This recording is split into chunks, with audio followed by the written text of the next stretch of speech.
Hi, welcome to my video. I'm Jennifer Roberts. You're catching me on my YouTube channel, Truedivine44.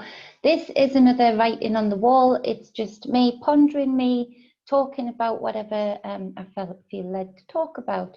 So in this one, I want to speak about Alan Turing. I don't know exactly where I'm going to go with this. I just know that I'm supposed to bring it up.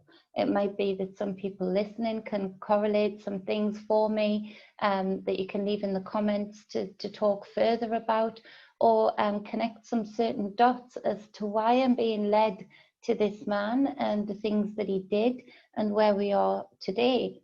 And so Alan Turing, for anybody who doesn't know, was a major part of World War II in that he was, I watched the Imitation Game, and that's a depiction of Alan Turing's young adult life, and a little bit of his childhood life. In that, it's made very apparent in his old boys' school that he has fallen in love with Christopher, his friend, who then passes away. And Christopher introduces Alan, who is already a brilliant mind in mathematics, is logically intelligent. He goes on to be the father of computer science, a cryptonologist, a philosopher, a theoretical biologist. And so you can see in the movie the early onset of this. Christopher, his beloved, seemingly first love, switches him on to the act of deciphering code, ciphers. And of course, Alan takes to it like a duck to water. That being able to send messages through code that to an untrained eye would just look like an innocent message or a gobbledygook, wouldn't make sense at all. And so he switches him onto this. The first thing I pondered on that was, isn't that amazing that I can put things in my life, and at the time you wouldn't realize you were taking such a big step towards parts of your future, that those little things that are brought into your life earlier on really pay for you to go forward in an avenue of your life later on. And that being a huge key, that somebody he adored and loved so much, introducing him into something that was actually going to save many, many lives. And so he goes on to apply in for a role under the Official Secrets Act in World War II. The Nazis were using this machine called the Enigma machine, and they used an Enigma code to very cleverly, and we can see the reflections of that in today, in your face, telling you what they were going to do, but doing it via code over radio signals that anybody could listen into. But they had within that code, they had the navigational points and the directions for where they wanted bombs dropped, what they wanted to be hit next, and so on and so forth. And so by this means, the Nazis were gaining a lot of ground in World War II, and causing a lot of death, not only on the battlegrounds, but in the fact that they were sinking ships that were full of food for people in the UK, for people around the world. And so Alan comes into this part of the secret services as a brilliant mathematician and a huge intellectual mind, and he's in love with the Enigma machine that he's shown in the debriefing of what they needed to do. And initially it's set out that him and a team of other brilliant minds are put together, and they have to each day decipher the code as much as possible, but they don't know the keys of the code. They don't know what the foundation of the code is. And so each day you see them getting more and more upset as they see the death toll rising. And I've forgotten if it's midnight or midday, at the stroke of the clock, all of the work that they've done that day is useless because another code is set out for the next day. And so during that time, Alan takes over the team and he is seen as a very socially awkward man in this movie. He's seen as a very quite timid, but actually the contrast of him is that actually he sees so much further than other people in his time, that he's quite vehement as well in a lot of ways. And so he puts out, again, using the game, seeing it as the game of chess, puts out a puzzle in the newspaper and invites anybody who can decipher the code within the puzzle in a certain amount of time to come in and take a further test for a very essential role. And so there's a room full of young men that have turned up, that have been able to decipher the code. And this female turns up called Joan, who is the only female, and is stopped at the door to try and send her up to the secretary's testing room or whatever it might be. And to which she's saying, but I'm here, I solved the puzzle. I was told to come here if I solved the puzzle.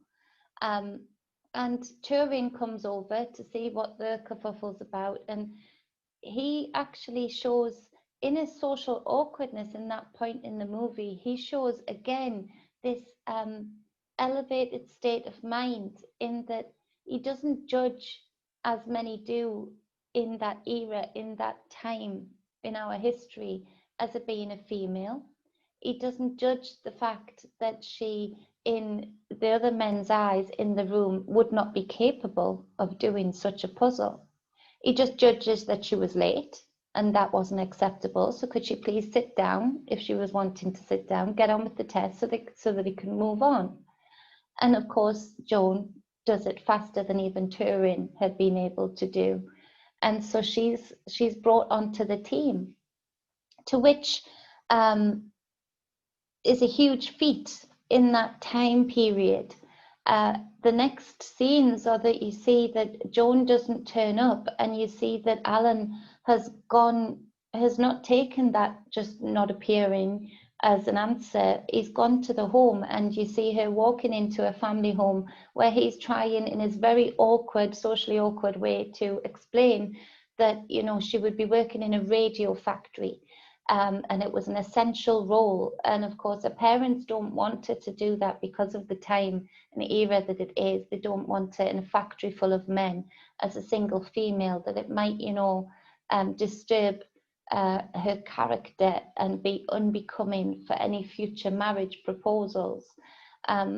So they work together, her and Alan, to say the right key words, you know, that she'll be living with a house full of other females, that she will never be alone with any males, and things along that line, to make her family relax enough to allow her to go. And so she follows Alan in this movie, The Imitation Game, out of her house and said, "Why do you help me? Why are you helping me?"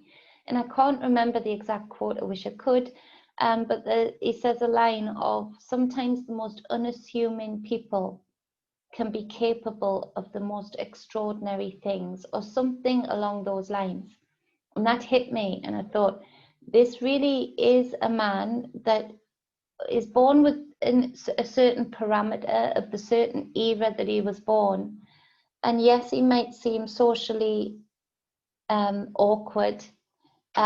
He might find parts of life in the 3D in the era that he was born very difficult to understand, but actually he has a very ascended view of things, in that he doesn't suffer the frills of life. He didn't again judge her that she was female. He didn't again judge her or kowtow to the limitations that her parents were putting on her because of the era she was born in. He just knew that she had a brilliant mind of sorts, and he needed that mind to complete the mission. And so she comes onto the team, and again, you see how brilliant humans can be and how the universe can be at balancing things out. Because where this would have been an all-male team, the introduction of Joan was vital. That divine feminine energy, as in the movie, she's depicted as becoming a bit of a buffer between Alan Turing himself and his team, in that she becomes a bit of a conduit for them to understand each other more. because in his social awkwardness, when the rest of the team are working tirelessly, he realizes they're getting nowhere. They can in no way decipher the code in time each day to stop anything. So he goes off into Hut 8 and starts to build Christopher, this machine that can run through the codes, run through the lots of turning dials with the letters on, run through the ciphers and come up in a more predictive way of what is going to happen next from what is said. Now, while the machine isn't working yet, he can see that this is the only chance we've got to actually be doing something here. But it took him sticking his neck out. He had to ask for a lot of money. He was told no for the money to build the machine in the first place. He went above his general's head and went straight to Churchill himself, to which he got said money, which I think they said was £100,000, and at that time a lot of money. But at the same time, the team didn't understand his rationale because they were triggered. They were seeing the death toll go up. They were triggered by the emotions that most of them had family involved in these death tolls and potential family members involved in future death tolls. And each day they were having to rip up the paper, and an integral part of their team, the leader of the team, was off in a hut somewhere building some crazy computer.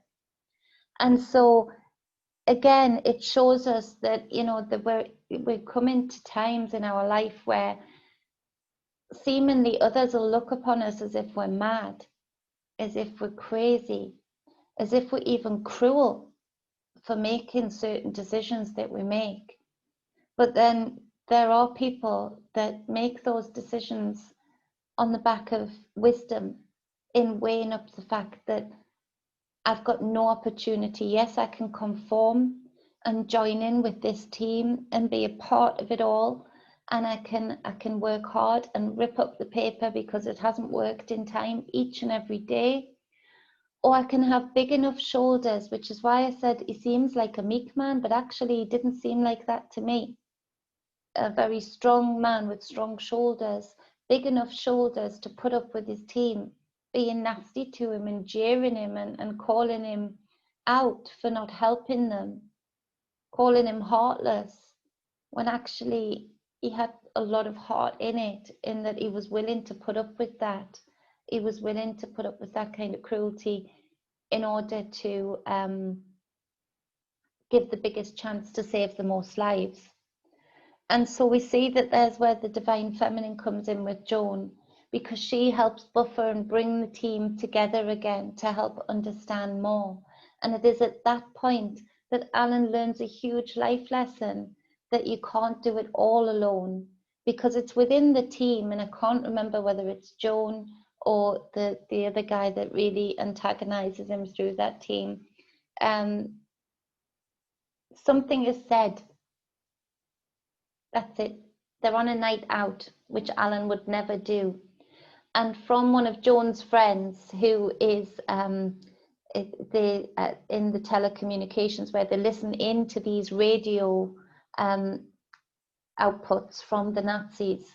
And she'd said, well, I am sort of in love with somebody I've never met, because we're all assigned a radio post. So you get to know the person, even though you don't know them. You get to know what they're saying. And, you know, he always says something, and that key goes off in Alan's mind. So from all of his logic, from all of his intellect and all of his team's logic and intellect, it was this very feminine energy in the movie, in a bar, that just in passing says, well, no, they always say the same thing. They do the weather report, and then, of course, they always say, "Hi, Hitler." And at that point, he realizes that, damn, there's a thread. That's what will make Christopher work. It's the weather report and the salute to Hitler. Those are the letters that we need to put into Christopher the machine, and then Christopher the machine works. And it did. It deciphered the messages. So then all of a sudden you see this elation in the movie, where they see that they can save lives now because they know where the Nazis are going to drop the bombs. But then again, Turing has to stand up and be what would seem like the party pooper, what would seem like the cruel one, and he has to say, no, we can't save that ship full of food that is going to save lives here in the UK, that is going to feed people. We can't save that ship. We have to box clever. We have to not save too many, because if we do, they'll know we've cracked their code. And at first, some of the team argues with him, but then the rest have to back him up and say, logically, that's right. We can either save very few lives and be triggered into this excited response of saving life, or we need to continue being logical and allow some boats to sink, allow some planes to crash, allow some losses to continue in order to be able to hit the jackpots. And it's a devastating moment in the movie. And I figured about that because then I looked it up after the movie, and it says it's hard to estimate because, again, it's all cloaked in secrecy. And every corner of the war, every side of the war will have their own depiction of it.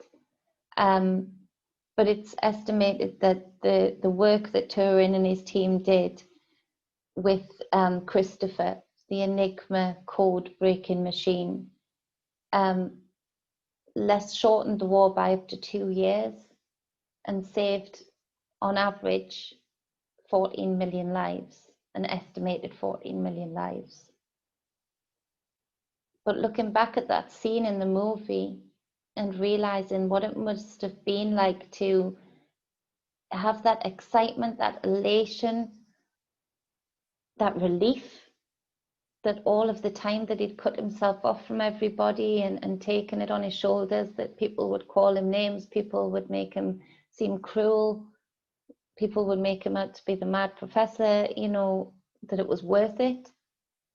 It had worked, but still to not act on his excited instincts and his triggered emotions and the elation of the whole team at the possibility of saving life, to then suddenly having to engage very quickly in the wisdom.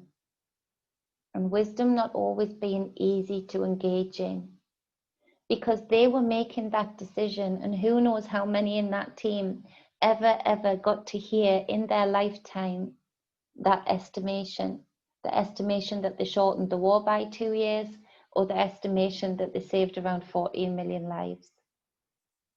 They were making that decision within their wisdom, without even the comfort blanket that we have now in hindsight to be able to estimate what that decision actually meant.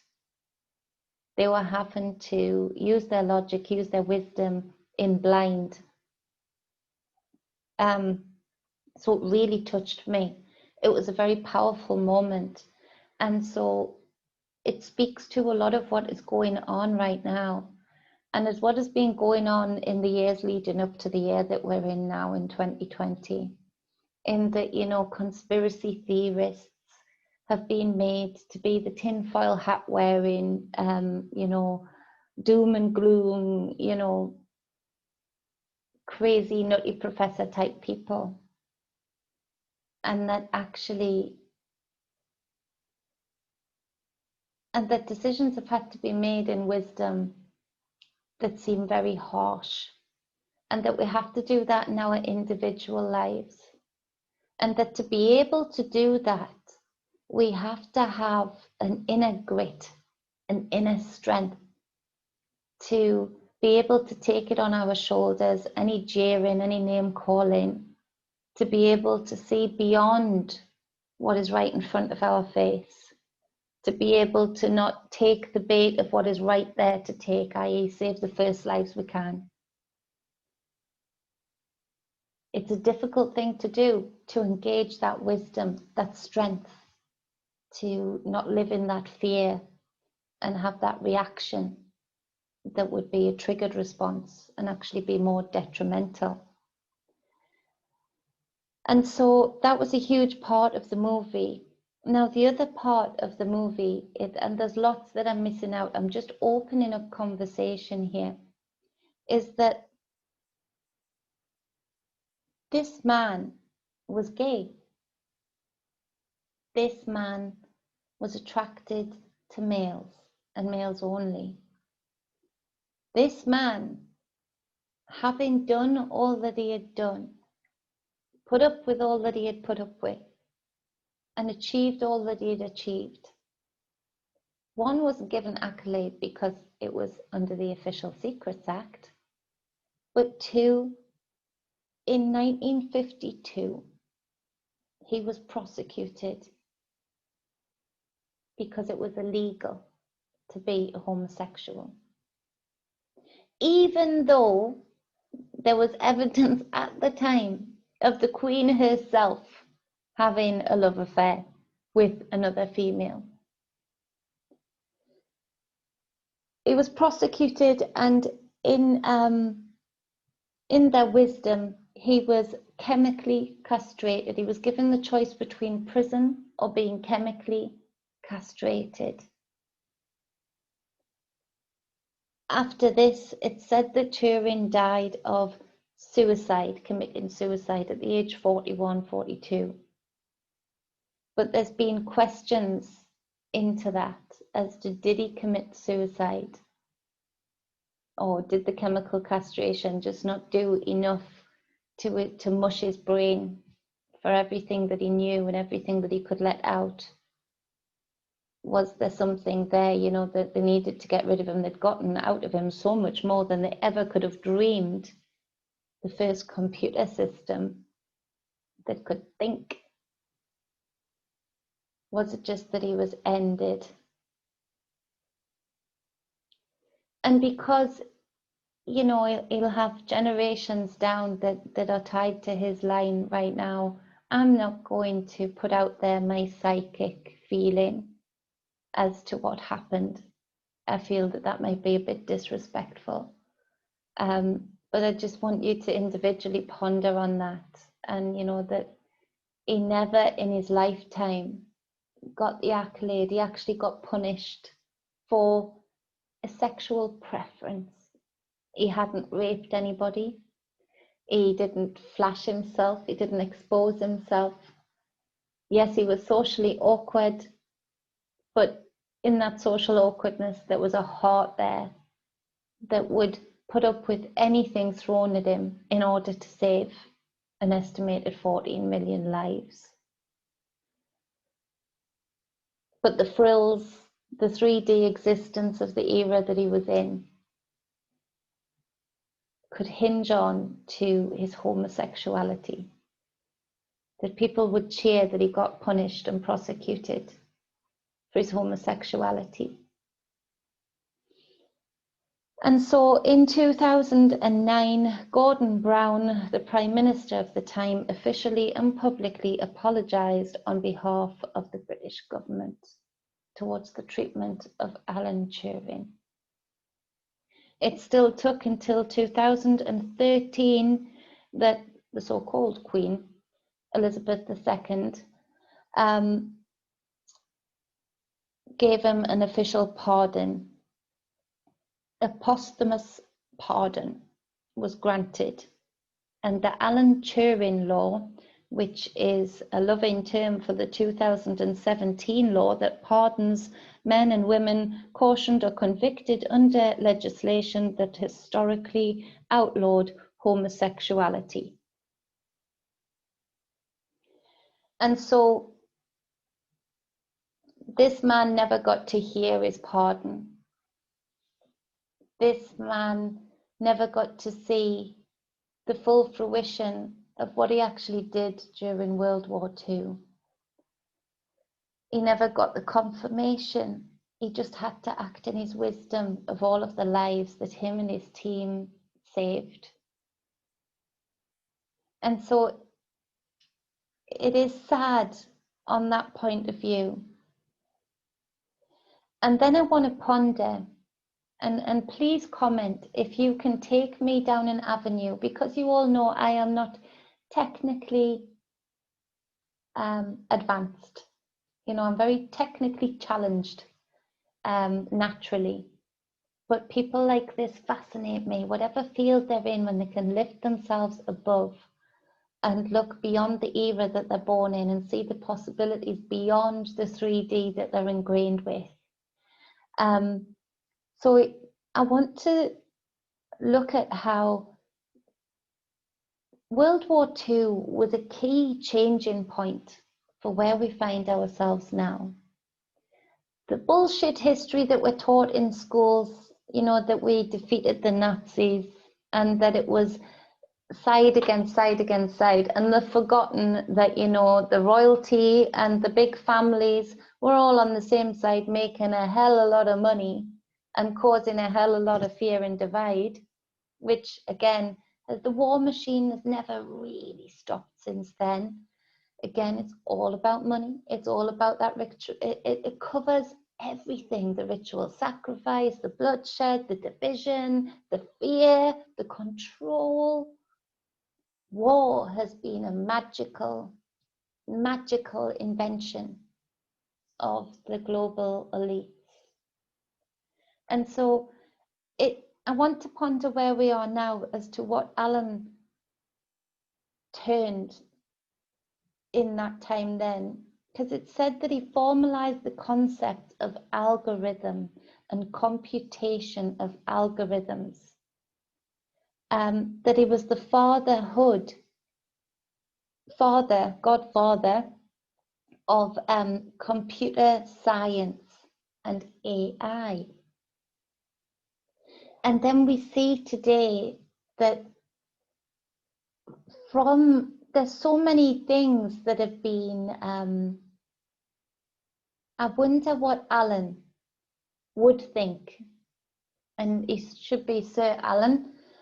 I wonder what Alan would think now of the AI technology that we have. I wonder what he would be able to comprehend about it. I wonder what his worries would be about it. I wonder what his excitement would be about it. You see, there's some kind of correlation that I'm being pushed towards of this past proven present thing. Now, I think that's a Q statement. And I find it very interesting that I watched this and immediately thought of the Enigma of Q, the code that they leave messages in. And you wonder, so is Q now actually the psyop? Or is Q now actually, you know, the energy of an Alan that is trying to give warning, that is trying to enlighten people as to what is going on? Because where Alan had to break the code that was killing people, that was affecting people terribly, we've got people now around the world breaking code that is being put out by this Q movement and other things, and delivering the information to us. It's just funny how far we've gone in the cycle of cipher, and it's literally going back to ancient past when we see hieroglyph and when we see symbols that actually can tell so many words in one symbol and set off a vibration in our hearts and our minds and around us. We knew to write in symbols, we knew to do in code. And so you can see how we're repeating these cycles more and more and more, and where does it take us to? Where does it stop? And what side is the code on? Looking into Alan more, he interested me even more in that not only was he a non-conformist, not only did he seem super highly intelligent, and was, But he had this spiritual side to him where there is things written down about him going to see fortune tellers, where he had this ascended side to him where he was so led by his emotions that he would risk and was prosecuted for them, for his true passions, for his attractiveness towards men.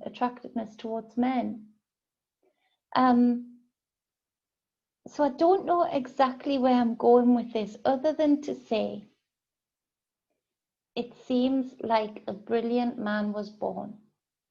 It seems like a fantastically intelligent and logical man was born. It seems like a love story, his first love in his friend Christopher, was part of a key to prepare him for what he was going to do.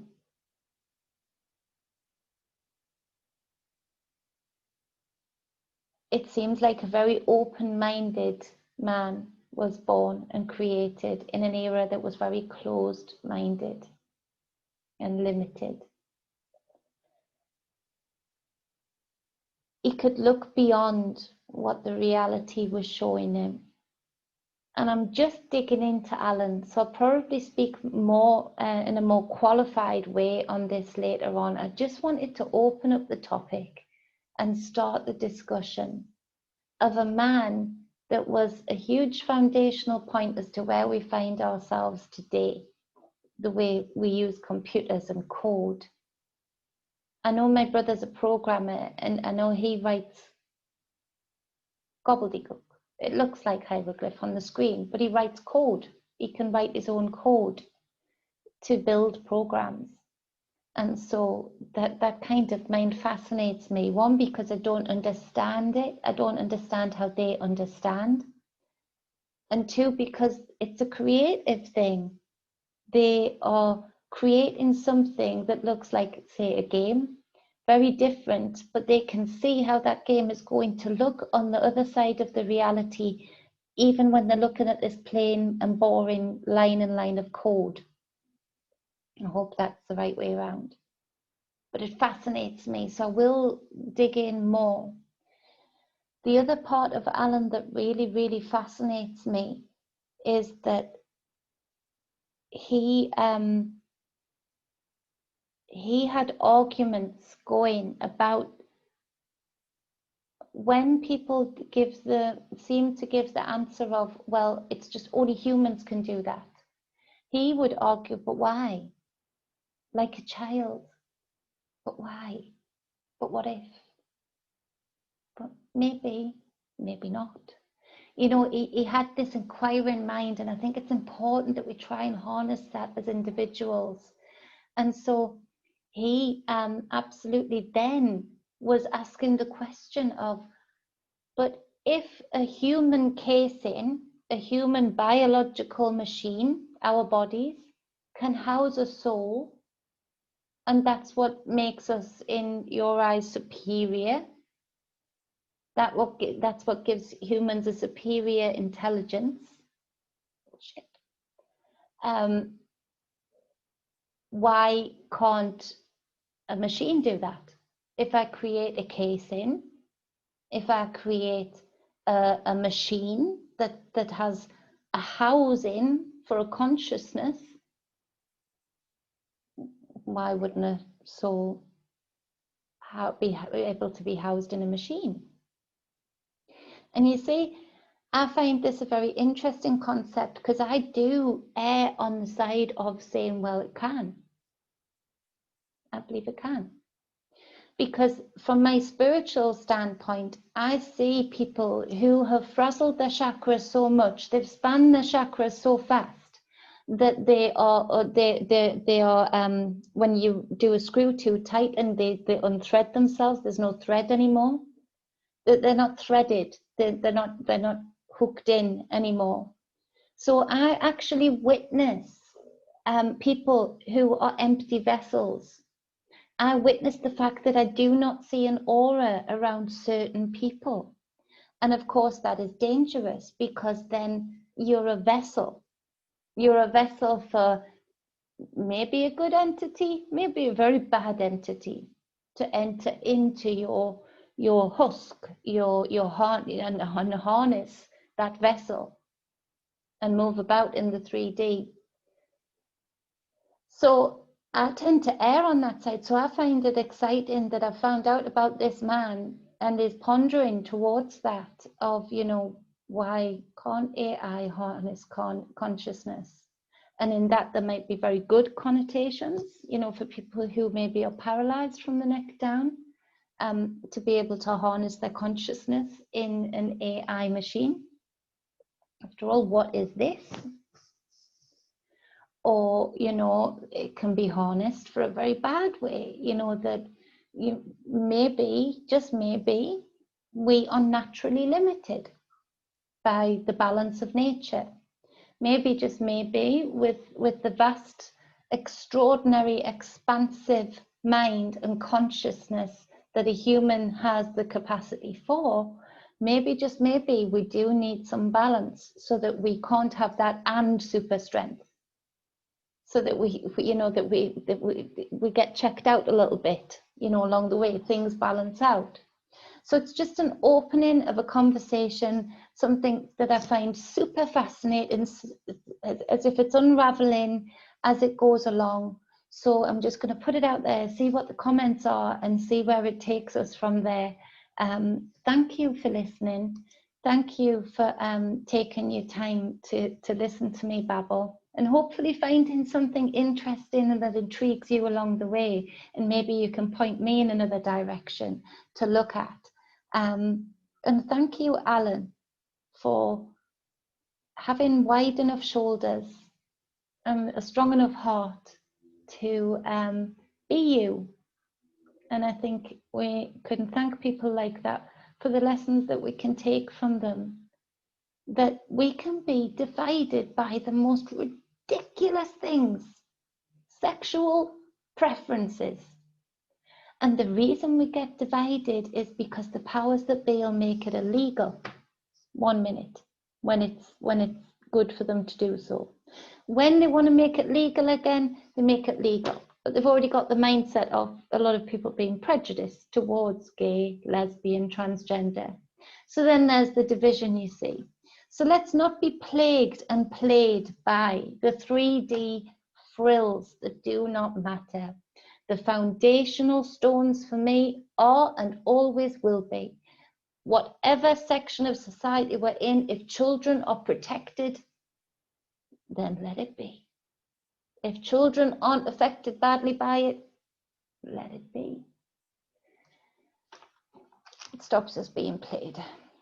So thank you, Alan, and thank you for listening to me babbling on. And probably there will be people out there who know so much more about the extent of what this man actually did within the whole Enigma code Christopher machine.